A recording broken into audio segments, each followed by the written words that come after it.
Okay fine. आज हम नया चैप्टर स्टार्ट करेंगे and the new chapter is chemical kinetics.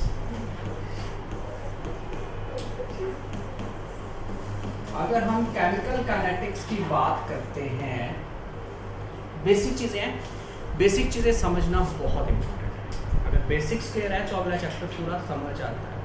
अगर बेसिक्स छोड़ दिए तो इस चैप्टर के, तो बाद में चैप्टर मुश्किल हो जाता है। और पूरी +2 में अगर सबसे ज़्यादा मुश्किल चैप्टर मानते हैं तो केमिकल काइनेटिक्स को ही मानते हैं। ठीक है फाइन, इसलिए बहुत बेसिक अंडरस्टैंडिंग के साथ इसको करना है। ठीक है फाइन। सो जब भी कोई केमिकल रिएक्शन होता है उसमें reactants are converted into products. तो जब रिएक्टेंट प्रोडक्ट्स में कन्वर्ट हो रहे हैं तो अगर हमें फिजिबिलिटी चेक करनी है, फिजिबिलिटी का मतलब क्या है? फिजिबिलिटी का मतलब पॉसिबिलिटी कि रिएक्शन पॉसिबल है या नहीं है। फिजिबिलिटी यानी कि रिएक्शन पॉसिबल है या नहीं, पॉसिबिलिटी। तो हम स्टडी करते हैं थर्मोडायनेमिक्स। थर्मोडायनेमिक्स केमिस्ट्री की वो ब्रांच है जो डील करती है कि हमारे पास कोई रिएक्शन फिजिबल पॉसिबल है या नहीं है, जिसमें हम बोलते हैं डेल्टा जी अगर नेगेटिव होगा तो रिएक्शन पॉसिबल है। +1 में पढ़ चुके हैं। दूसरी चीज जो है that is called extent of reaction. किस एक्सटेंट तक कोई रिएक्शन होता है that is called extent of reaction. और उसको प्रेडिक्ट करने के लिए जो ब्रांच यूज होती है that is equilibrium. Chemical equilibrium वो ब्रांच है जो डील करती है किस एक्सटेंट तक रिएक्शन ने प्रोसीड किया है। समझ आ गई? इक्विलिब्रियम जल्दी आ गई तो ज्यादा प्रोसीड नहीं करेगा, इक्विलिब्रियम लेट आई तो ज्यादा प्रोसीड करेगा। Is that clear to all? Fine. और तीसरा जो है इस केस में दैट इज स्पीड। किस स्पीड से कोई केमिकल रिएक्शन आ रहा है या उसका मैकेनिज्म क्या है? Speed and mechanism. Speed and mechanism को जो डिटरमाइन करती है ब्रांच, उसको हम बोलते हैं chemical kinetics. Chemical kinetics chemistry की वो ब्रांच है जो डील करती है with the speed of reaction. किस स्पीड से रिएक्शन हो रहा है, उसका मैकेनिज्म क्या है, what is the mechanism, what is the speed of reaction. Is that clear? और उस ब्रांच को हम क्या बोलते हैं? Chemical kinetics. Is that clear to all? Fine. Chemical kinetics, it is that branch of chemistry which is called chemical kinetics. Okay fine. अब आता है नेक्स्ट पार्ट कि केमिकल काइनेटिक्स में हम स्पीड के बेसिस पे अगर रिएक्शंस को देखें तो 3 टाइप के रिएक्शंस होते हैं। ठीक है फाइन। एक होते हैं very slow reaction. Very slow reaction वो रिएक्शन है जिनकी स्पीड बहुत धीरे होती है, जैसे रस्टिंग ऑफ आयरन है, जंग लगना, वो दिनों दिन लग जाते हैं, 12-13 दिन लग जाते हैं रस्टिंग को कंप्लीट होने में। समझ आ गई? तो that is a very slow reaction. एक होते हैं इंस्टेंटेनियस रिएक्शन। ऐसे रिएक्शन जो कि बहुत ही ज्यादा फास्ट है। जितने भी आयनिक रिएक्शन है जिसमें आयंस हैं they all are instantaneous. Mix किया रिएक्शन, जैसे सिल्वर नाइट्रेट में सोडियम क्लोराइड डाल देते हो तो AgCl में होता है। ये रिवर्सिबल रिएक्शन है, बड़ा ही फास्ट। मिक्स किया रिएक्शन। केमिकल काइनेटिक्स इन दोनों के साथ डील नहीं करती क्योंकि इनको डिटरमाइन करना मुश्किल है। केमिकल काइनेटिक्स डील करती है एवरेज रिएक्शन जिनकी स्पीड इंटरमीडिएट होती है between slow and instantaneous reaction. समझ आ गई? That is called chemical kinetics. Is that clear to all? समझ आ गई बात? कोई डाउट तो नहीं है? मैक्रोस्कोपिक लेवल पे हम जब रिएक्शन की स्पीड देखते हैं, स्पीड ऑफ रिएक्शन देखते हैं, तो हमें मैक्रोस्कोपिक लेवल पे जाना पड़ता है। मैक्रोस्कोपिक यानी कि आंखों से देख पाए, जैसे आई एम मैक्रोस्कोपिक, मेरे को आप देख सकते हो आंखों से बड़े आराम से। अगर कोई चीज़ मेरे को माइक्रोस्कोप लगा के किसी को देखना पड़े दैट इज माइक्रोस्कोप। जैसे मैकेनिज्म ऑफ रिएक्शन देखना है तो माइक्रोस्कोपिक लेवल पे जाए। स्पीड के लिए मैक्रोस्कोपिक लेवल और मैकेनिज्म के लिए माइक्रो। मैकेनिज्म जब डिटरमाइन करते हैं तो क्या डिटरमाइन करते हैं? ओरिएंटेशन, मॉलिक्यूल कैसे ओरिएंटेड है, कोलाइड कैसे कर रहा है, कोलिजन कैसी है, ये स्टडी करेंगे, हम सब देखेंगे, करेंगे, काइनेटिक्स में डील करेंगे। Is that clear to? समझ आ गई बात सबको? ठीक है फाइन। तो अब आते हैं हम एक्चुअली जो केमिकल काइनेटिक्स की बेसिक इंट्रोडक्शन के बाद जो अब इसकी terms, rate of reaction. Now what is this rate of reaction जिसको हम स्मॉल आर से डिनोट करते हैं, रेट ऑफ रिएक्शन। ये होता है speed with which a chemical reaction takes place. ठीक है फाइन, यानी कि स्पीड, किस स्पीड से रिएक्शन हो रहा है। अगर आपको बोला जाए कि Ajay sir 60 kilometre per hour की स्पीड से जलंधर जा रहे हैं, ठीक है, 60 किलोमीटर पर आवर की स्पीड से जलंधर जा रहे हैं, ठीक है फाइन, तो नकोदर कितनी देर में पहुंचेंगे? तो आप देखोगे अगर 60 किलोमीटर पर आ रहा है तो यहाँ पे नकोदर में इतनी देर में पहुंच जाएंगे। Is that clear? फाइन, समझ आ गई मेरी बात? या जलंधर इतनी देर में पहुंचे, क्योंकि मेरी स्पीड पता है। तो मैंने कैसे कैलकुलेट की मेरी स्पीड? कैसे? Distance travelled per unit time. पर रिएक्टेंट तो ना उनके पैर, हाथ पैर होते हैं कि वो चल पाए, ना टायर होते हैं उनके पास जिससे कि मूव करते, तो वो तो डिस्टेंस नहीं ट्रैवल करते। समझ आ गई? तो हम क्या बेसिस लेते हैं रिएक्शन की स्पीड को डिटरमाइन करने के लिए? Concentration, concentration of reactant and product. जैसे जैसे टाइम बीतता जाता है रिएक्टेंट की कंसंट्रेशन कम होती जाती है और प्रोडक्ट की कंसंट्रेशन बढ़ती जाती है। जैसे जैसे टाइम चेंज होता है रिएक्टेंट की कंसंट्रेशन बढ़ती जाती है, प्रोडक्ट की कंसंट्रेशन घटती जाती है। उल्टा बोल दिया ना? वेरी गुड, ध्यान यहीं पे रहना चाहिए। रिएक्टेंट की कंसंट्रेशन घटती जाती है, प्रोडक्ट की कंसंट्रेशन बढ़ती जाती है। तो रेट ऑफ रिएक्शन है rate of decrease in concentration of reactants और rate of increase in concentration of products.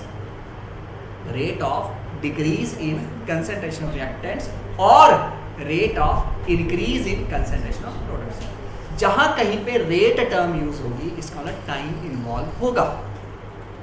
जहां कहीं पे भी रेट टर्म यूज होगी यानी टाइम इन्वॉल्व होगा, वहां पे होता है डिस्टेंस पर यूनिट टाइम, यहाँ पे आएगा चेंज इन, डिस्टेंस की जगह change in concentration. Is that? तो change in concentration divided by time.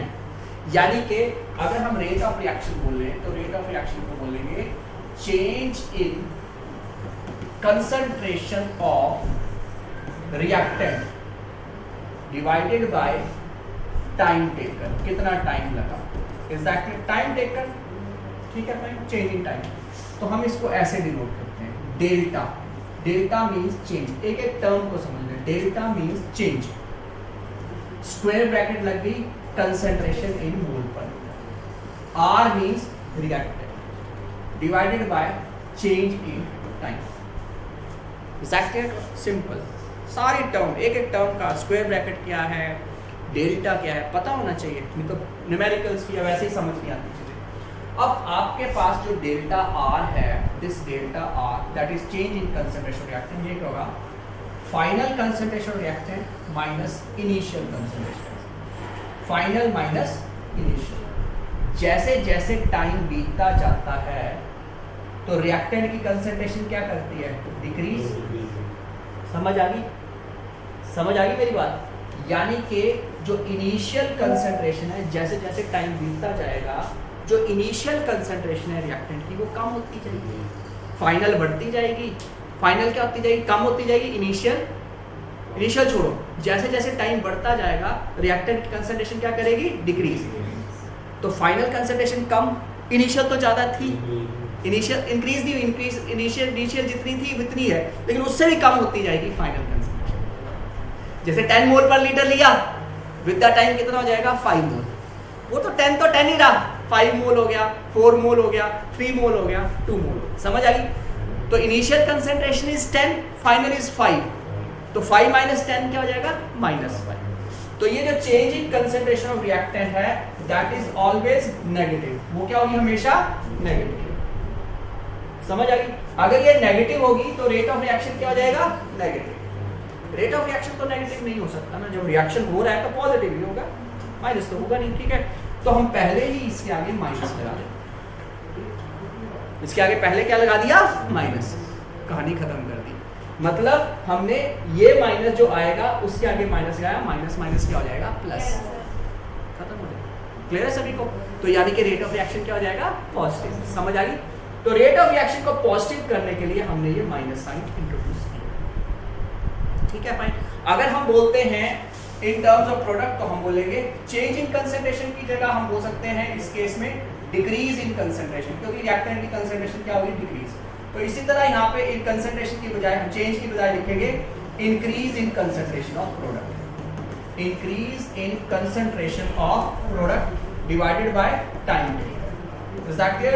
तो इसको कैसे लिखेंगे?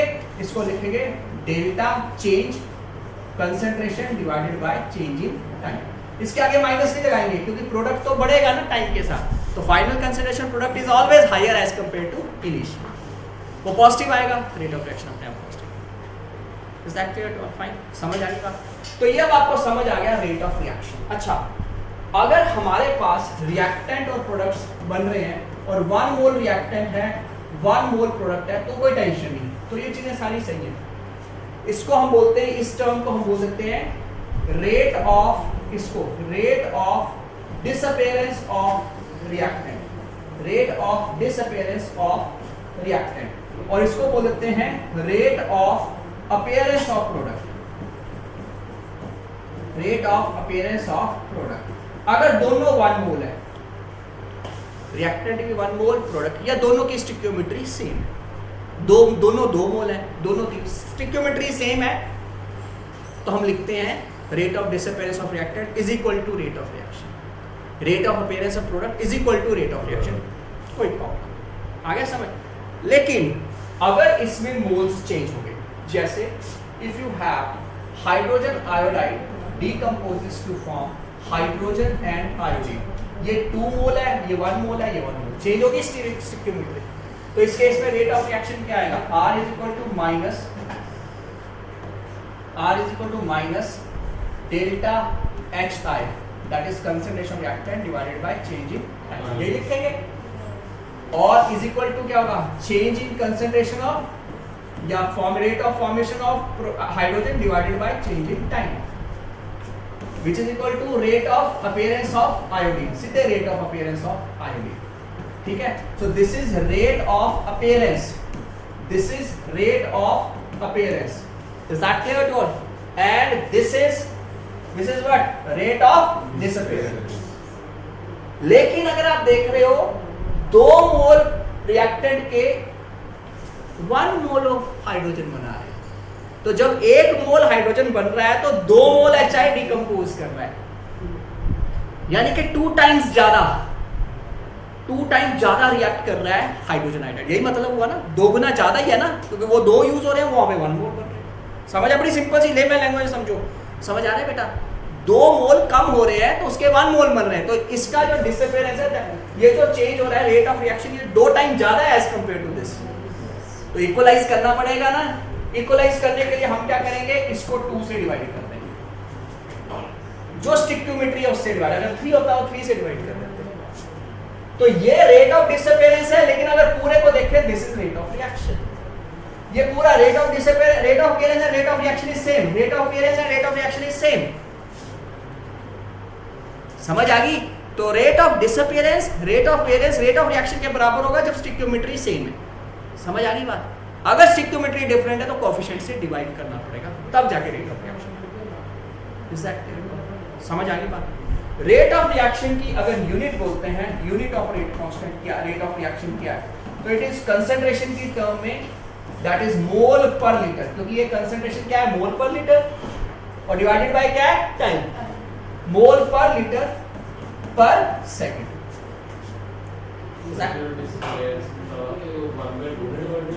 नहीं, जो स्टिक्योमेट्री को उससे डिवाइड होगा, अभी यहाँ पे 3 होता है, 3 से डिवाइड होगा, इक्वलाइज कर, क्योंकि वो 3 गुना ज्यादा तो 3 से डिवाइड कर दो, 4 गुना ज्यादा तो 4 से, और पेरेंट्स में भी यही करेंगे, अगर पेरेंट्स में 2 होगा तो 2 से डिवाइड करो। Is this clear? समझ आ गया सबको? ठीक है, fine. So in this case unit of rate of reaction क्या है?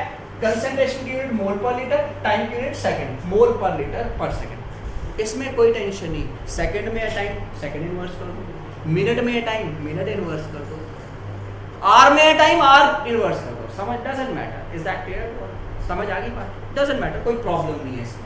हाँ, अगर हमारे पास गैसियस रिएक्टेंट और प्रोडक्ट है, वी हैव गैसेस, तो उस केस में लिखेंगे एटमॉस्फेयर पर second, pressure is in atmosphere. Is that? तो यूनिट चेंज हो जाएगा। Is that clear? Chemical kinetics मुश्किल होती है, यूनिट्स के ऊपर फोकस नहीं करते हैं, ग्राफ के ऊपर फोकस करते हैं। +2 में अगर सबसे मुश्किल चैप्टर माना जाता है काइनेटिक्स माना जाता है, ठीक है फाइन, क्यों हम ग्राफ और इनके ऊपर टेंशन डाल देते हैं। Is that clear? तो इसको समझो सारी चीज़ों को अच्छी तरह। Is that clear to all? Fine. So यहाँ तक क्लियर है सभी को, कोई डाउट तो नहीं है? ठीक है fine. So now comes next part कि ठीक है हमें ये पता चल गया कि भाई रेट ऑफ रिएक्शन को डिटरमाइन, रेट ऑफ रिएक्शन का यूनिट्स क्या है और कैसे पता चलता है। Now we have to deal with it कि रेट ऑफ रिएक्शन को डिटरमाइन कैसे करते हैं, कौन सा एक्सपेरिमेंटल मेथड है जिससे हमें ये पता चलता है कि रेट ऑफ रिएक्शन ये होगा। Is that clear? उसको डिटरमाइन करने के लिए हम क्या करते हैं, एक्सपेरिमेंट परफॉर्म, और उस एक्सपेरिमेंट परफॉर्म करने पे हम रिएक्टेंट की कंसंट्रेशन को इस तरफ प्लॉट कर देते हैं और टाइम को इस तरफ प्लॉट कर देते हैं।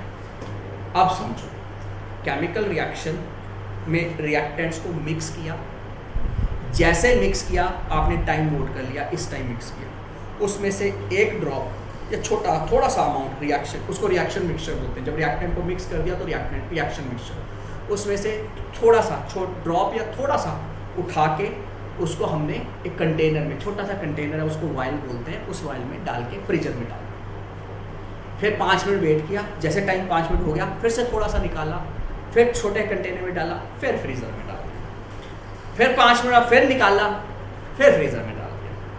मतलब हर 5-5 मिनट के स्लॉट्स के बाद हमने रिएक्शन मिक्सचर को निकाल रहे हैं और फ्रीजर में डाल रहे हैं। फ्रीजर का क्या पर्पस है? ताकि रिएक्शन फ्रीज हो जाए, रुक जाए, क्योंकि फ्रीजिंग कंडीशन पे रिएक्टेंट कोलाइड नहीं करता। केमिकल रिएक्शन होता क्यों है? कोलिजन से होता है। कोलाइड करेंगे रिएक्टेंट माइक्रोस्कोपिक लेवल पे, हमें नजर नहीं आता, माइक्रोस्कोपिक लेवल पे कोलाइड कर रहे होते हैं, तभी रिएक्शन होगा, अदरवाइज रिएक्शन नहीं होता। Is that clear to all? Fine. तो उस कोलिजन में हमारे पास रिएक्शन हो रहा है, तो अब माइक्रोस्कोपिक लेवल पे देख लिया कोलिजन होती है, तो हम बोल रहे हैं कि जब हमने रिएक्शन मिक्सचर को निकाला है, कोलिजन ना हो, हमने उसको फ्रीज कर दिया, रिएक्शन नहीं बढ़ेगा, रुक जाएगा। Is that clear? और 5 मिनट रुक जाएगा, 10 मिनट रुक जाएगा, वो जो छोटा वाइल लिया है वो, बाकी की बात नहीं करो, बाकी तो चल रहा है। Is that clear?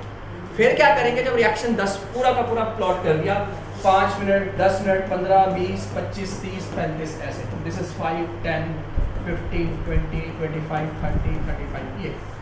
और हमने रिएक्टेंट का भी देख लिया, अभी रिएक्टेंट जो है कुछ अमाउंट उसका चेंज होता जा रहा है। लेट अस सपोज शुरू में हमने लिया 60 था, फिर 50 हो गया, या हम 80 हो गया, फिर 70 हो गया, फिर 60 हो गया, फिर 50 हो गया, फिर 40 हो गया, फिर 30, 10 ऐसे।